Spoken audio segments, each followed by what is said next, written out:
फिर नियम बनाओ, और धीरे धीरे एक एक कवल घटाओ, बढ़ाओ मती। एक एक गुलाब जामुन बढ़ाओ मती, उसे घटाओ। देखना, आप देखना बहुत आनंद रहता है जब आप अल्प आहार करेंगे। भजन की एक उन्मत्तता छाती, आप कभी भी बैठ जाओ, भोजन पाया 15 मिनट लेट गए, फिर बैठ गए, अपना भजन में लगे, और जब आप गले तक पाओगे तो शाम तक तो उसको पचने में ही पूरी जीवनी शक्ति लगानी पड़ेगी, और शाम के फिर बयारू करनी है।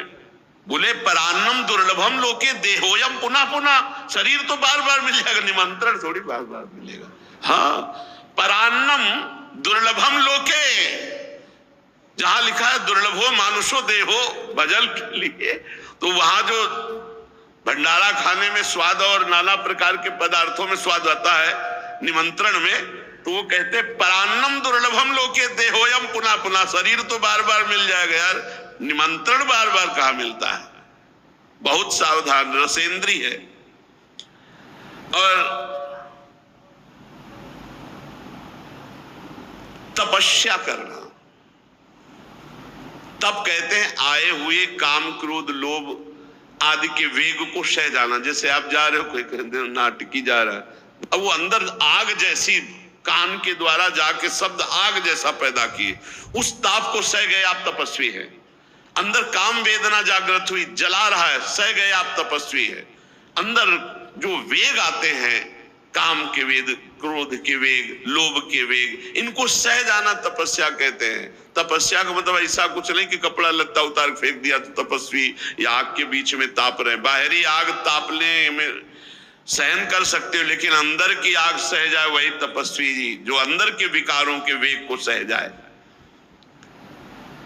बाहर और भीतर से पवित्र रहना सीखे। छल कपट आदि का त्याग, भीतरी पवित्रता, और जल और मिट्टी से बाहर की पवित्रता। और नियमित भगवान की पूजा सेवा होनी चाहिए। हर घर में ठाकुर जी विराजमान होने चाहिए। बिना ठाकुर जी के घर है कैसा स्मशान समझो, जिस घर में ठाकुर सेवा नहीं। जिस घर में ठाकुर सेवा नहीं वो घर है।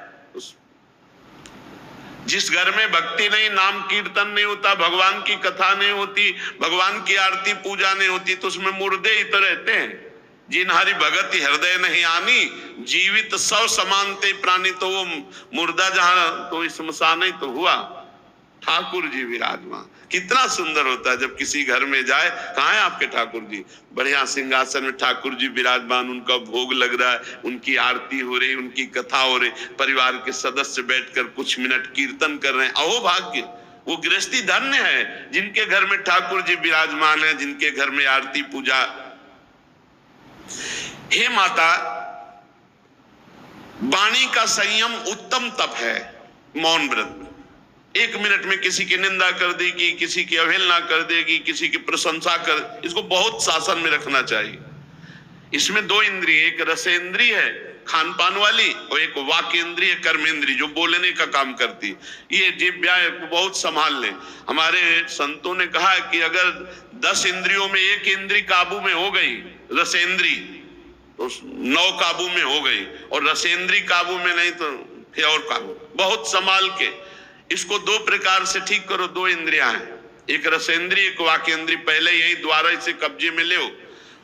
जिसका भोजन नीरस उसका भजन सरस, जिसका भोजन सरस उसका भजन नीरस। पक्की बात है, अनुभव गम्य, अनुभव की बात कहते हैं।